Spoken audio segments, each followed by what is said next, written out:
చిరంజీవులందరికీ శుభాశీస్సులు. ముఖ్యంగా ఈ కార్యక్రమంలో పాడుతున్నటువంటి గాయని గాయకులకు, ఈ సంగీత కళాకారులందరికీ కూడా నా కృతజ్ఞతలు, ధన్యవాదాలు. 60 ఏళ్ళు వచ్చాయని కాదు, అంతకు మునుపు కూడా నేను చాలా తక్కువ సన్మానాలకు గురి కాబడ్డాను. కారణం ఏంటంటే కొన్నిటికి కొన్ని ఇబ్బందులు ఉంటాయి, ఎవరో పెద్దలు చెప్పడం మీరు రావాలి అనడం తప్ప. ఒకటి కారణం ఏంటంటే ముఖ్యంగా ఇన్నేళ్ళు వచ్చినా నేను మాట్లాడుతున్నాను, మీరు నమ్మాలి. నాకు పొగుడుతుంటే చాలా కుంచుకుపోతానన్నమాట, చాలా ఇబ్బందిగా ఉంటుంది. ఎందుకంటే నాకేం తెలియదో బాగా తెలిసిన వాడిని కాబట్టి. మీ అందరి ఆశీస్సులు, నా కృషి కూడా ఉంది లేదని కాదు, నా తల్లిదండ్రుల ఆశీస్సులు, నా గురువుల ఆశీస్సులు, వీటి వల్ల ఇంకా పాడేటటువంటి శక్తి, మీ అందరి అభిమానాన్ని చూరగొనేటటువంటి ఒక అదృష్టాన్ని నాకు భగవంతుడు ప్రసాదించాడు అనుకుంటున్నాను. నేను ప్రతి సభలో చెప్పినట్టుగా నా జీవితంలో ఈ స్వర దీపాన్ని వెలిగించిన కోదండపాణి గారికి, జన్మనిచ్చిన తల్లిదండ్రులకు ముందుగా ధన్యవాదాలు. ఈ కార్యక్రమానికి నేను రావడానికి ముఖ్యమైన కారణం శీర్షిక ఘంటసాల గారి పేరు మీద జరుగుతున్నది. నాకు చాలా ఆనందం వేసింది. ఎందుకంటే ఎప్పుడు గతాన్ని మర్చిపోతారు అందరూ కూడా. ఇప్పుడు ప్రభ వెలిగిపోతున్న వాళ్ళ పేర్ల మీద చాలా జరుగుతుండొచ్చు, కానీ గతం మర్చిపోకుండా ఆ నీడలో ఏ కార్యక్రమం జరిగినా దానికి మర్యాద ఉంటుందనడానికి ఇది ఒక తార్కాణం. అది ఒకటి. రెండవది, ఆచార్యులు వస్తారు. ఎన్నిసార్లు ఆయన ఆశీస్సులు తీసుకున్నా కూడా నాకు ఇంకా మనసు పరిపూర్ణంగా నిండలేదు. కారణం ఏమిటంటే ఆయన చాలామంది ఏతిస్ట్ అంటారు, అంటే ఆయనకు దేవుడి మీద నమ్మకం లేదని. దేవుళ్ళ మీద నమ్మకం లేదు ఆయనకి. ఆయన నమ్ముకున్న అక్షరం అనే దేవుడి మీద నమ్మకం ఉంది ఆయనకి. అక్షరం శాశ్వతమైనది, అక్షరాన్ని శాసించే శక్తి ఉన్నటువంటి ఆచార్యుల ఆశీర్వచనాలు ఇప్పుడు నాకు చాలా అవసరం.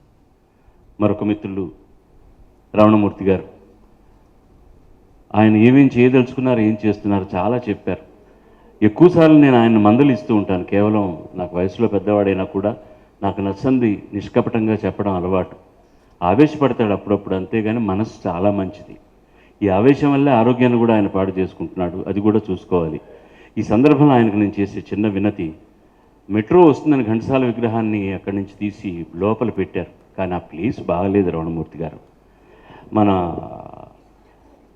ఈ సైడ్ నుంచి మెట్లు పెడతాం కానీ, లేకపోతే మధ్యలో కానీ ఎక్కడైనా తీసుకొస్తే ఆయనకు తగినంత మర్యాదగా ఉంటుందేమో, కొంచెం ఆలోచించండి మీరు.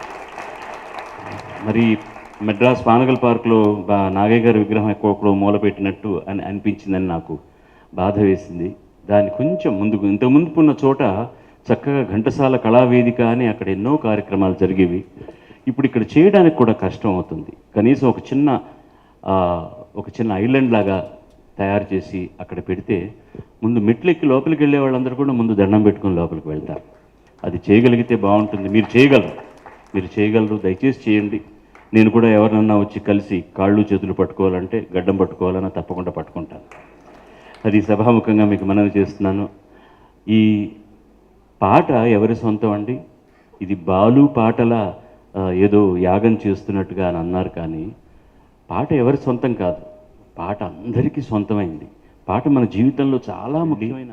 సిల్వర్ జూబ్లీ ప్రొడ్యూసర్ అని పేరు తెచ్చుకొని గొప్ప దర్శకులై గొప్ప కళాకారులను పరిచయం చేసి ఆయన వాళ్ళకు నేర్పించిన నీతి సూత్రం, సినిమా మనకు అన్నం పెట్టింది, సినిమా ద్వారా నువ్వు ఏం సంపాదించినా సినిమాలోనే పెట్టుబడి పెట్టు అని. రమేష్ ప్రసాద్ కానీ వారి సోదరులు కానీ వాళ్ళ పిల్లలు కానీ వాళ్ళు చేస్తున్నది అదే. వీటన్నిటికీ తోడు చాలా మితభాషి, ఆయన ఎంత వినయ సంపన్నుడో చెప్పవలసిన అవసరం లేదు. ఇవన్నీ కూడా మనకు నేర్చుకోవాల్సిన విశేషాలే, కేవలం పాటలు పాడే వాళ్ళ దగ్గర నుంచే కాదు. సో ఈ కార్యక్రమాన్ని ఈ స్వార్థాలకు కూడా నేను ఉపయోగించుకుంటూ ఉంటానన్నమాట. ఈ గతంలో ఉన్న ఈ కుర్చీల్లో నేను ఇరుక్కుపోయేవాడిని. అక్కడ కూర్చుంటే ఎవరన్నా ఒకరు తోసి కూర్చోబెట్టాలి, మళ్ళీ లేపాలి. ఇవాళ నారాయణ రెడ్డి గారు అన్నట్టుగా ధన్యవాదాలు కలవారు, ఎక్కడున్నారు? చాలా హాయిగా ఉన్నాయి. అది దాంట్లో కూర్చున్నా బాగానే ఉండేది, కానీ మాకు పెద్ద కుర్చీలు వేశారు. వారి సరసన నాకు కూడా ఒక పెద్ద పీట వేశారు. సంతోషం. అది నిజంగానే చాలా ఇబ్బంది అవుతుంది. అదే ప్రతి వాళ్ళు ఏమనుకుంటారంటే వాళ్ళ కాళ్ళకి దండం పెడుతున్నాం అనుకుని ఆశీర్వదించేస్తుంటారు. ఒక సభలో జరిగింది యాక్చువల్గా, ఒక పెద్ద ఆయన చాలా మాట్లాడుతున్నాడు, పెద్ద సభ. ఒక చిన్న పిల్లవాడు పాపం బోడిగుండు కొట్టుకున్నాడు, 3 ఏళ్ల కుర్రవాడిని గబగబా ఆయన దగ్గర తీసుకురాగానే ఆయన ఆశీర్వాదం చేయడం మొదలెట్టాడు. కాదు సార్, వీడు తప్పిపోయాడు, ఎక్కడున్నారో వాళ్ళ తల్లిదండ్రులను వెతకండి అన్నాడు ఆయన. అలాగా మనం అలా వంగుతున్నప్పుడల్లా అందరికీ దండం పెడుతున్నాం అనుకుంటారు అందరు కూడా. అది కొంచెం ఇబ్బంది ఉన్నదన్నమాట. 64 గంటలు చేయడము, 65 గంటలు పాడడం, లేకపోతే 12 గంటలు పాడడం ఇవన్నీ ముఖ్యం కాదు. ఎలా పాడుతున్నాం అన్నది చాలా ముఖ్యం. ఇవాళ పాడుతున్నట్టుగానే రేపు కూడా పాడితే ఆ పరిణామం అంత గొప్పది కాదు. మనం చేస్తున్న తప్పుల్ని ఎంతవరకు దిద్దుకుని వెళ్ళగలిగితే అంత బాగుంటుంది. నా దృష్టిలో ప్రపంచంలో సుసంపన్నంగా పర్ఫెక్ట్ అయినటువంటి ఏ కళాస్వరూపానికి కూడా సంబంధించిన వాళ్ళు ఎవరూ లేరు. నా దృష్టిలో గొప్ప గాయకుడు అంటే ప్రపంచంలో అతి తక్కువ తప్పులు చేసేవారని. ఎందుకంటే సంగీతం చాలా పెద్ద పెద్ద జలధి. ఎక్కడని ఈదగలం, ఎంత అని వాడి ఓపికను బట్టి ఎంత దూరం వెళ్తామో అంతే, అంతకంటే ఏం లేదు. నేర్చుకుంటూ ఉంటే ఇంకా ఇంకా ఎన్నెన్నో కొత్త వస్తూనే ఉంటాయి. ఉచ్చారణ, భావం, శృతి పక్వంగా పాడడం అది మాత్రం బాగా అలవర్చుకోండి ముందు.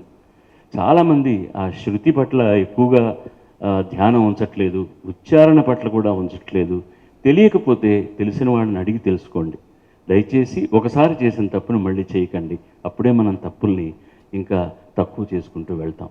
ఏమైనప్పటికీ కూడా బాలసుబ్రహ్మణ్యం అనేటువంటి ఈ బాలుడికి ఇంత పెద్ద సభలో ఆయన పాటలు అని పేరు పెట్టి ఒక శీర్షికతో ఒక మహానుభావుడి చల్లటి నీడన ఘంటసాల గారు అనేటటువంటి వ్యక్తి సంస్థ నీడన వంశీ ఆర్ట్ థియేటర్స్ వాళ్ళు వారి యంత్రాంగం అంతా కలిసి ఈ చక్కటి కార్యక్రమాన్ని నిర్వర్తించినందుకు వారికి నేను సర్వదా కృతజ్ఞుణ్ణి. ఆయన ఏదో 5,000కి అప్పుడు నేను ప్రోగ్రాం చేశాను అన్నాను. ఆ రోజుల్లో 5,000 విలువ ఎంతండి? ఎంత గొప్పది 5,000 ఆ రోజుల్లో. 90 రూపాయలు ప్లేన్ ఛార్జ్ ఆ రోజుల్లో మెడ్రాస్ నుంచి ఇక్కడికి. పెట్రోల్ నా స్కూటర్కి అయితే అప్పుడు 90 పైసలు లీటర్ పెట్రోల్. దాని వాల్యూ దాందే, దేని వాల్యూ దాందే, అంతేని కాదు. మంచి కార్యక్రమానికి ఒక కళాకారుడు ఆ మాత్రం సహకరించకపోతే ఇంకా అది వృధా, కళ కూడా వృధానే. ఎక్కడ మనం సంపాదించుకోవాలో అక్కడ సంపాదించాలి, ఎవరికి మనం సహకరించాలో వాళ్ళకి సహకరించాలి.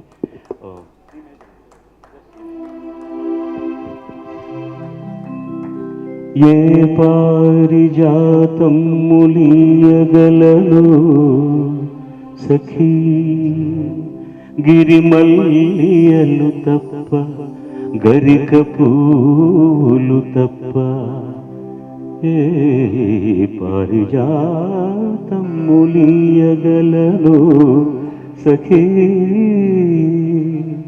గిరిమల్లియలు తప్ప గరిక పూలు తప్ప. ఏ కానుకలను అందించగలను చెలి, గుండెలోతుల దాచుకున్న వలపులు తప్ప. జగతిపై నడయాడు చంచలావల్లిక, తరుణి ఆకృతి దాల్చు శరదిందు చంద్రిక, శరదిందు చంద్రిక.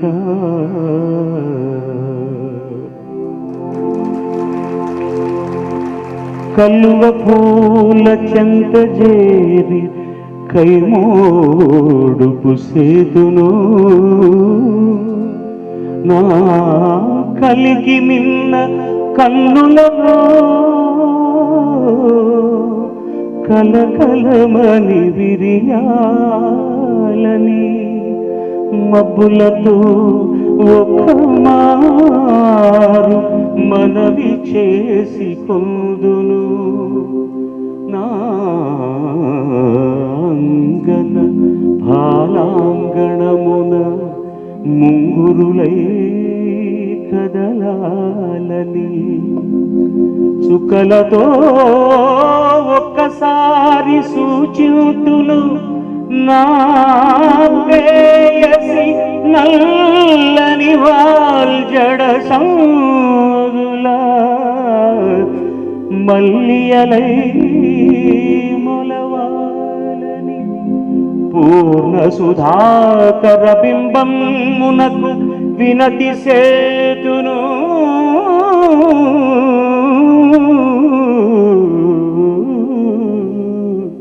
పూర్ణ సుధాకర బింబం మునకు వినతి సేతును.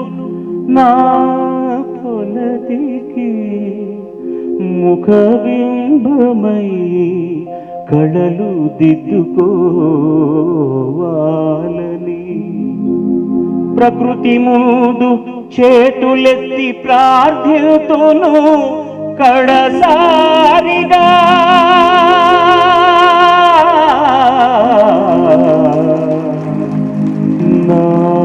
నారమణికి బదులుగా ఆకారం ధరించాలని.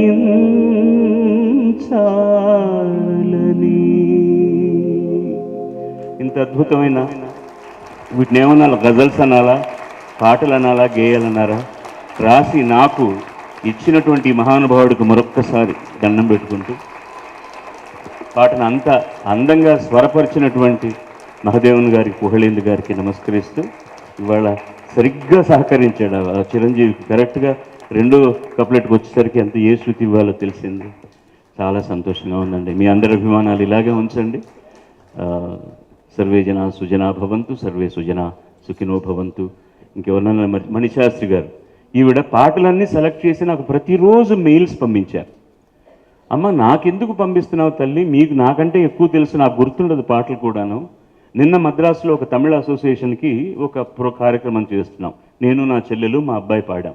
1970 నుంచి 80 వరకు అని. నాకు గుర్తులేవు పాటలు. అందరూ కలిసి నాకు పంపిస్తే ఆ పాటల్లో ఒక 25 పాటలు సెలెక్ట్ చేసి పాడాను. అవన్నీ ఇప్పుడు కొత్తగా అనిపించాయి నాకు. మళ్ళీ మళ్ళీ నేర్చుకోవాల్సి వచ్చింది, మరుపు సహజం కదా. అలాగే ఆవిడ రాసిన పాటలు, నాకు పంపించిన పాటలు నాకు చాలా గుర్తులేవు. అందుకని వాళ్ళకే ఎక్కువ తెలుసు అని చెప్పి, అమ్మ మీ ఏ పాట అయినా సరే ప్రతి సంగీత దర్శకుడు బాగా స్వర సంయోజనం చేయాలి, ప్రతి కవి కూడా బాగా పాపులర్ కావాలనే రాస్తారు. మీరు అన్ని పాటలు బాగా పాడండి చాలు, నా పాటలు కాదు మన పాటలు అన్నాను. ఈ శ్రమ పడినందుకు వారికి కూడా ధన్యవాదాలు. అందరికీ నమస్కారాలు. అందరికీ నమస్కారం.